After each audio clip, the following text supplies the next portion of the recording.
ಬೆಂಗಳೂರು ಇಂದಿರಾ ಕ್ಯಾಂಟೀನ್ಗಳ ದುಸ್ಥಿತಿ, ಸಾರ್ವಜನಿಕರ ಆಕ್ರೋಶ. ರುಚಿ ಇಲ್ಲದ ಆಹಾರ, ಸಿಗದ ನೀರು, ಬೀಗ ಜಡಿದ ಶೌಚಾಲಯ, ಇದು ಬೆಂಗಳೂರಿನ ಇಂದಿರಾ ಕ್ಯಾಂಟೀನ್ಗಳ ಇಂದಿನ ಸ್ಥಿತಿ ಎಂದು ಸಾರ್ವಜನಿಕರು ಆರೋಪಿಸುತ್ತಿದ್ದಾರೆ. ಮುಖ್ಯಮಂತ್ರಿಗಳ ಕನಸಿನ ಯೋಜನೆಯಾಗಿ 2017ರಲ್ಲಿ ಆರಂಭವಾದ ಇಂದಿರಾ ಕ್ಯಾಂಟೀನ್ಗಳು ಇದೀಗ ನಿರ್ಲಕ್ಷ್ಯಕ್ಕೆ ಒಳಗಾಗಿವೆ ಎಂಬ ಮಾತುಗಳು ಕೇಳಿ ಬರುತ್ತಿವೆ. ಇಲ್ಲಿ ನೀಡುವ ಆಹಾರದ ಗುಣಮಟ್ಟ ಕಾಪಾಡಲಾಗುತ್ತಿಲ್ಲ ಎಂದು ಗ್ರಾಹಕರು ದೂರಿದ್ದಾರೆ.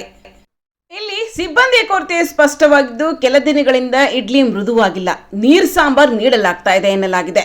ಹಲವಾರು ದಿನಗಳಿಂದ ಸಿಹಿ ನೀಡದೇ ಇರುವುದಲ್ಲದೆ ಹೊಟ್ಟೆ ತುಂಬಾ ಊಟ ಸಿಗುತ್ತಿಲ್ಲ ಎಂಬ ಅಸಮಾಧಾನ ವ್ಯಕ್ತವಾಗಿದೆ.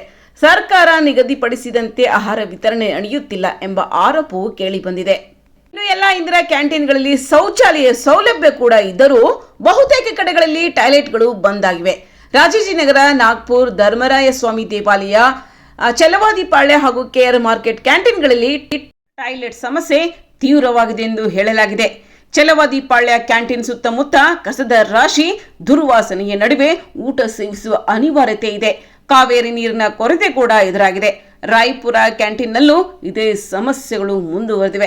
ಇನ್ನೂ ಒಂದು ಪ್ರಮುಖ ಅಸಮಾಧಾನವೆಂದರೆ ಡಿಜಿಟಲ್ ಪಾವತಿ ವ್ಯವಸ್ಥೆ ಕೂಡ ಇಲ್ಲಿ ಇಲ್ಲ. ಗ್ರಾಹಕರು ಕಡ್ಡಾಯವಾಗಿ ನಗದು ನೀಡಿ ಆಹಾರ ಪಡೆಯಬೇಕಾದ ಪರಿಸ್ಥಿತಿ ಇದೆ.